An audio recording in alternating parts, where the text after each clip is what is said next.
Welcome back to this week's podcast. I hope you're well, had a great week. So, this week we're going to talk about a person that some people hate for many reasons, not sure why, but many people love. And I'm going to share with you the reason why I think you can learn from him for sure. And that's how to sell like Jeff Bezos, the Amazon sales machine. Like I say, many people hate him because they feel that Amazon are taking, away. I hear a lot of people say he doesn't pay his taxes properly, which I think is a government issue rather than him himself. He's only paying what he's allowed to do. And also the fact he takes away, from local stores and local shops. So a lot of people don't like him at all. But I think there's a number of things as a podcast we can learn from Jeff Bezos and to share from him. And just recently, Amazon passed the $2 trillion valuation. So they are now worth as a company $2 trillion. And when you think that business was only started in 1994 and was started in a garage, that's just over 30 years. In 30 years, they've become this absolute phenomenon. I think that's incredible. And you think, to be one of the world's biggest companies, and certainly a company that's known pretty much all over the world. And I think there's a lot of things we can learn, and they are machines at selling. They are definitely machines at selling. I think there's some things that we can learn from Jeff Bezos, even if you don't like him, that you can learn in order to get your business hopefully where you want it to be. And there's certainly 3 or 4 things that I think he does that are critical for that. So the first point is this, and it's a thing that we all get taught about in business and life and what to do, and we're not in business life anyway. And we get told to do this, but some people actually do it with a passion, and that's have an obsession about the customer. And Jeff Bezos has talked so many times, there's some incredible quotes that he's used, but about his obsession with customers. I mean, the ones that I've, start from the customer and work backwards. Sell what people want, not what you want. He has an absolute obsession with making sure that his customers are looked after and supported in the right way. And, it's so easy for people to criticize him, but you also have to give him respect that he totally and utterly loves what customers and tries to make customers the main focus of everything that he does. And that obsession about trying to support and to service them and to look after them, for whatever people think, I think is right. And what can we learn from that as businesses is to have that obsession around looking after our customers. What can we do to provide them an even better service? What can we do to provide them with some things that are going to help make their world a better place? People talk about, Amazon and Prime being something that is disrupted and terrible to the high street, but he made it easy for customers. He gave his customers what they wanted. And that, to me, is something that we can all learn from as businesses. So my question, Amazon started with books because it was what people were searching for online, and he met a demand for that. So I guess the question for me, that I ask you for your business or for your area of company that you're in is, what is the problem and the real problem that you're solving for your niche? What is it you really solve for them? And how obsessed are you about providing that for them in the best possible way, in a way that makes that customer feel special and feel important? And, a lot of companies give lip service to customer obsession and to looking after customers, but a lot of people, do work on it and make it a focus. Amazon have made that their sole goal, because Jeff Bezos is also fully aware that the customer has choice and people can choose to go anywhere they want to. And he's made people want to choose him because he's built that trust over a period of time and makes it easy for people to engage with because he has that obsession, things that he puts in place. And I wouldn't even scratch the surface on some of the things that Amazon do, but to make the process as easy as possible for customers. So first, I think it's that obsession with customers. Someone once told me, get a PhD in your customers' problems. What are the issues that your customers are going through? What's frustrating them? what's making them, put their hands on their heads and put their hands on their face and talk issues, and how can you solve that in a way that makes them feel great and joyous, and have that a complete obsession with making sure you can look after them in the right way and you won't go far off. So point number 2, and again goes back to what I've just mentioned a little bit about Prime, is what Jeff Bezos mastered was making the buy-in process easy. One of the things that I see in so many cases is that buy-in becomes complicated, and the buy-in process is something that Amazon are obsessed about. And, they've worked out over a period of time that the fewer the amount of steps, the more people that going to buy things. And if you look on when you've seen Amazon accounts, you've got a buy now button, that within one button you're able to purchase something.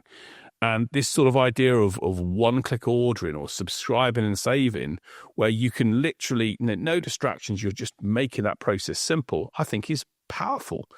And I've seen it in so many cases. I certainly in my own business, I've looked at when we're doing business with someone, I thought, okay, how are we making it easy? And, sometimes I, think about this now. I think, when we send contracts to people, do we make it easy? Do we make it simple for people to look at our terms and conditions and understand what things mean?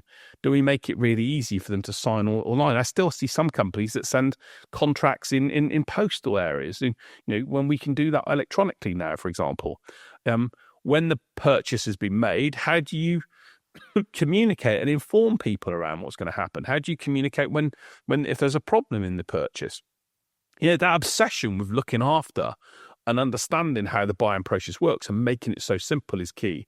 And especially as you go into larger deals, a lot of the areas that I focus on are larger, more complicated sales that are of high value. And sometimes I see the hoops that people have to jump through to go and make a purchase. And it makes me go, wow, you've just got to really make you think the more challenges, the more difficult you make it for someone to do things, the worse it's going to become. So making the buying process easy. My question to you is, what can you do right now? You look at when someone says yes to you, how difficult is it? How easy is it? Go through that process yourself. Is it simple? Is it a case of, they've got to literally just get 1 or 2 things in place and you'll take care of the rest? Or are you expecting lots of things from them? Is it become a pain for them? Do they got to put resource into that? Does that mean that they've got to then do more work, which means it's a hassle? So just really have a think around that whole buying process and how easy it is for them. The next thing that Bezos is an expert at, and they've identified and worked through, is the power of reviews and social proof, but also the power of options. So if you look at what, most things now on Amazon, you're in a position that you see reviews of certain products and services that you can buy. And Bezos understood that trust rules, and it also sells. And it made the customer reviews a really core part of the Amazon process. What you'll also notice, if you ever listen to the radio, I'm in the car a lot, I listen to the radio, and their radio adverts talk about 5-star reviews, bing, bing, bing, bing, bing.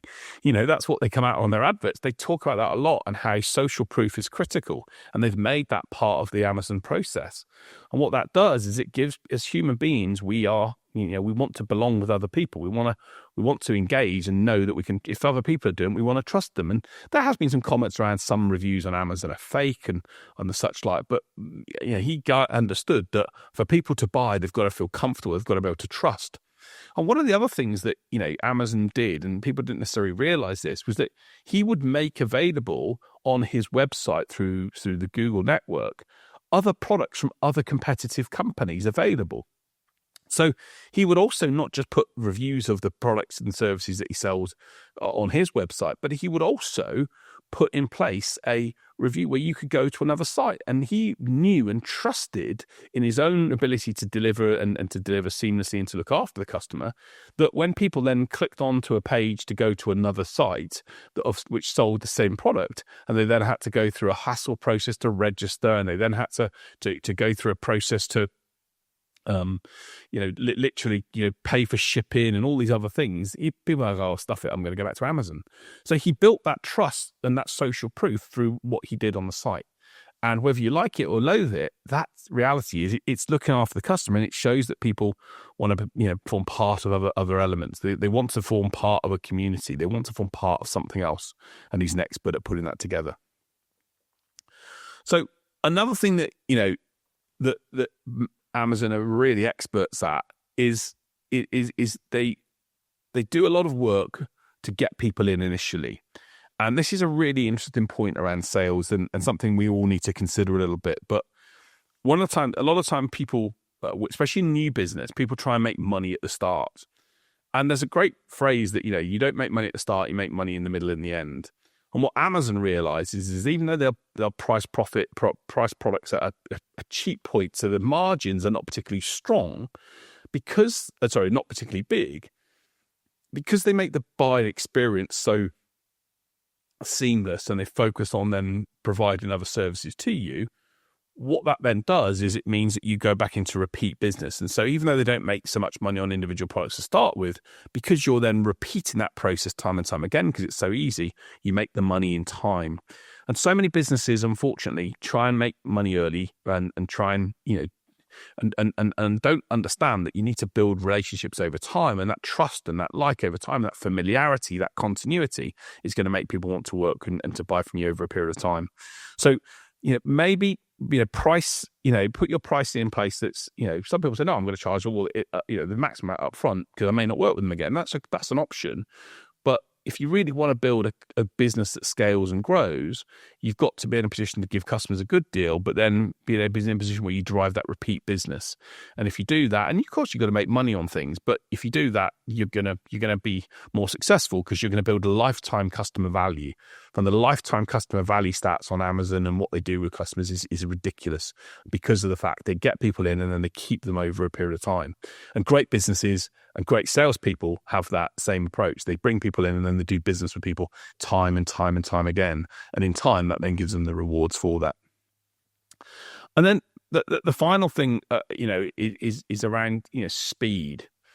And this is something that, Amazon, we all know Amazon made speed a really, important factor for them. Where if you bought a product, you could buy it quickly. You want it delivered, it was delivered quickly. They even, in a position where they made, if you ever go to one of their supermarkets where you could scan your phone as you go in, you don't even have to queue, it scans as you go out. So you literally made speed and a powerful option. And I think one of the things that, you're able to do with Amazon is to, buy something today and it's here tomorrow.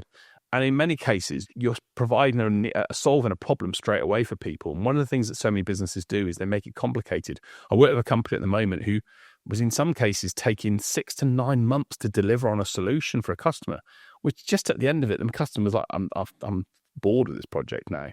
So focus on your speed of delivery, how you can deliver what you do. At the end of the day, your job as a sales or business person is until the customer's happy and you're putting things in place.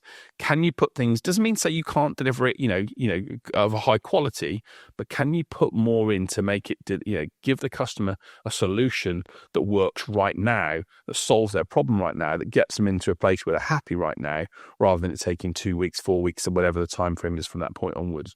So look at how once you bought that signed that deal, how you can onboard, how you can deliver, how you can execute to make the result happen quicker. And I think it's going to help you build credibility and trust with and brownie points with your customers to make them to want to do more with you. So look, those are just my simple thoughts on how Amazon is a sales machine. There's so many elements to Amazon. I mean, there's so many other points I can include in here. People maybe don't realize that Amazon AWS, which is Amazon Web Services, which is a large proportion of their business, was only created. And this is a great anecdote to the end of the podcast. Was only created because Jeff Bezos would do his Black Friday deals, and he realized that on those Black Fridays, his website had more hits than other times. And he basically used to say to his, the server companies that used to put his product, his Amazon system on, we need extra capacities for those days. And when they couldn't provide that, he was like, well, I can provide that service. But he then had spare capacity for the other days in the month and the year. And what that then enabled him then to do was offer those web hosting services to other businesses. So suddenly, and I'm not sure what Amazon Web Services is worth, but it's a massive amount of their business came from that innovation, but that focus on the customer and to provide the right thing for them. And again, if you focus on innovation and continue to learn and look at how you can develop and improve as Amazon does, then again, you're going to be in a great position for your business as well. So look, I'm intrigued to know what you think. A lot of people, he is a bit of a Marmite character for some. He is a lot of people hate him for what he's done to the high street and for what he's done to small retailers. People can't stand him, but other people really admire him and like him. What's your view? I'd love to know. Put it in the comment section. Put it in a social. Reach out to me on social media, James White Sales. Let me know your thoughts on the comment section of the YouTube channel. Just let me know what you thought. Are you a Jeff Bezos hater, and if so, why? And if you admire him, then also let me know as well. But one thing you can't argue, for a business that's been going for less than 30 years to get to $2 trillion of valuation is amazing. And if you think about it from that perspective, it's something I'm sure we can all learn on and inspire from as business owners and sales professionals. So as I always do, I finished the podcast with an inspirational story. And my story this week is of a lady called Wilma Rudolph. And Wilma Rudolph was diagnosed years ago with polio. And as a child, she was told she'd never walk again. And she was told that she'd never walk again. She told her she had to deal with these issues. But she decided that she wasn't going to let her disability to stop her from making things happen. And she became the first American woman to win 3 gold medals in track and field at a single Olympics. So Wilma Rudolph is a classic example of someone that was told they couldn't do something and yet went ahead and did it. And I think if you look at the result of people like that who... Everyone always gets barriers put in their way. As I always say to you every week, there's always some reason, there's always some issue, there's always a problem. Of course, those things happen. But the reality is we've got to overcome those, as Wilma did, to achieve what we want to. So whatever challenges you're going through this week, stay focused, stay positive. You can achieve it if you want it enough, and we can make things happen. And I hope you do achieve what you want, whether it's this week or this month, and keep that belief and focus on what you're trying to achieve. So look, stay positive, stay happy. As ever, thank you so much for listening to the podcast. I hope you found the insights useful today. If you have, let me know in the section, reach out to me socially. Rate the podcast if you can, it always helps us. And tell us what you think so we can share more ideas with other people in the future. But that's it from this week. Until next week, see you then. Take care.